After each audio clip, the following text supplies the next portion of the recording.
मैं EPF employees provident fund organisation का कारनामा पर कुछ फोकस डालना चाहता हूं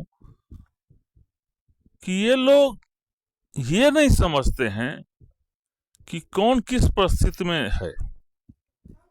मामला है 2021 का। उस टाइम में कुछ कोरोना भी था।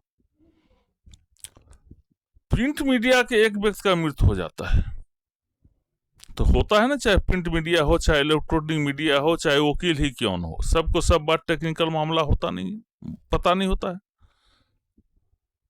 तो उनका विधिवत फॉर्म भर के गया आईपीएफ ऑफिस पटना। उसके बाद भी कुछ कार्रवाई नहीं हुआ। तो 3-4 दिन के बाद परिजन आते हैं उनका मेरे पास कि अभी तक 3-4 महीना हो गया है, अभी तक उस पर कोई कार्रवाई नहीं हुई है। तो मैंने डायरेक्टोरेट ऑफ पब्लिक ग्रीवेंस को मैंने कंप्लेन किया था, जिसका रेफरेंस है DPGF 20, रिपीट कर देता हूँ फिर से, DPGF 2023-85096, जिसमें ईपीएफ ने बहुत ही सिंपली जवाब दिए थे कि ये इनका ग्रीवेंस सेटल हो गया है, पेंशन भी लागू हो गया है।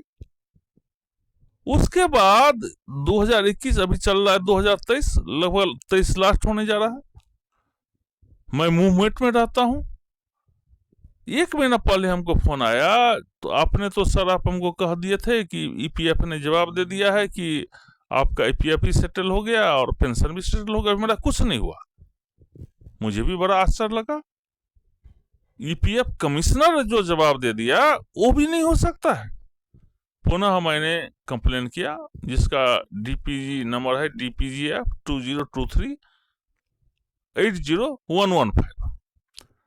तो आज जवाब आता है कि मैंने आईडीएस, मैंने होता क्या, आईडीएस मतलब ये हुआ कि जब कोई ईपीएफ पेंशन लागू होता है तो कंसर्न रीजनल ऑफिस को, जैसे मान लीजिए कि कोई आदमी मद्रास में ही क्यों न काम कर रहा हो, यदि उसका घर मधुबनी है तो मधुबनी आ जाता है मुजफ्फरपुर के अंदर, तो उसको आईडीएस भेजा जाता है पूरा डिटेल के साथ, इनका पेंशन कैलकुलेट कर दीजिए।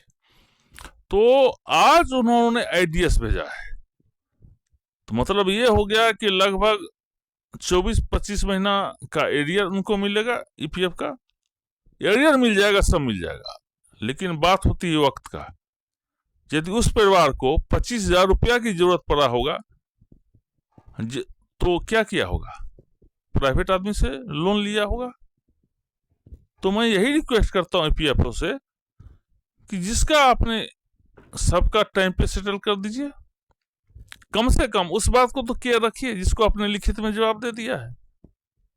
सबसे बड़ा अपने संविधान में यह कमजोरी है कि यदि कोई अधिकारी ने गलत लिख के दे दिया है तो उस पर कार्रवाई होनी चाहिए। किसी अधिकारी का कोई डर ही नहीं है। वोट होगा तो उसको सुधार कर दिया जाएगा। इस बात को किसी अधिकारी का डर नहीं, चाहे ईपीएफ हो, चाहे पुलिस हो, चाहे कोई किसी भी सिविल में कोई कुछ हो, उनको इस बात की डर नहीं है। इसलिए मनमानी होना चाहिए। एक संविधान में, एक कानून में संशोधन होना चाहिए। यदि आपने कोई गलत किए हैं तो उसके अधिकार के विरुद्ध कार्रवाई होनी चाहिए। बहुत दुख होता है जब इस टाइप की बातें देखता हूं कि एक विधवा दर दर भटक रहा है एक पेंशन लागू होने के लिए 2 साल 3 साल। तो मैं अपने सब्सक्राइबर और रीडर से भी अपील करूंगा कि मेरे साथ होइए। मैं इसके, ये सामाजिक सरोकार है, मैं इसके लिए लड़ रहा हूं। धन्यवाद।